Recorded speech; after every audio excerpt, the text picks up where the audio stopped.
I think they basically do an incision right up the top of your head. The excruciating pain in Josh Weistey's head. If you have bleeding in your brain, it can literally kill you. Paled to the anguish he felt waking up with his family at his hospital bed. And they were afraid. They thought that this was serious, that I might never wake up, or I might wake up and be different.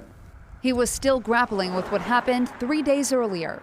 The last thing I remember was being at the Bengals game. I went to the Bengals game with my sister. Weistey rented an electric scooter to ride home to OTR.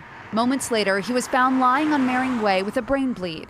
For 3 days, he was in a coma while doctors at UC Medical Center performed life-saving brain surgery. Even if you have to hit the brakes, if you hit a pothole, if you run over a stick that's laying in the road, that thing might just flip, and you have no helmet most of the time. It's just not safe.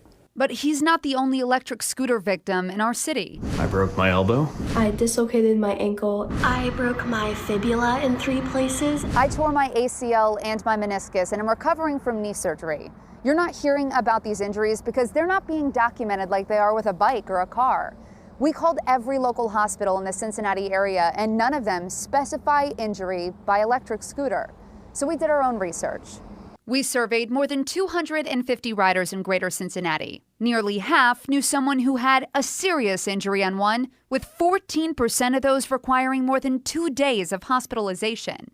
And every doctor we spoke with said people would be surprised with just how many people are coming in from scooters. What does a 15-mile-per-hour impact look like? Most people can relate to the concept of running very fast and falling onto concrete. Well, most people can't run 15 miles an hour. That's 2 to 3 times the speed that most people can run. It's a lot of force. ER doctor Dustin Calhoun has seen a significant increase in scooter injuries. He says the vehicle offers no real protection. And when you're on a scooter, you're the thing that absorbs all of the impact to whatever body part hits the ground, which is usually most of the person. More than a dozen deaths have been reported all across the country, including one in Lexington in November.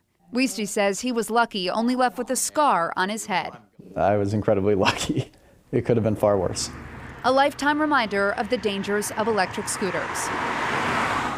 Xavier University noticed an uptick in accidents last year, so they worked with Lime to geofence their campus. We put this technique to the test so that you can see exactly how this works. On campus, the scooters won't go any faster than 10 miles per hour, so school officials tell me they've actually seen fewer accidents this year. In our survey, speed reduction of the scooters was the second highest suggestion to improve safety. Bike lanes was the first.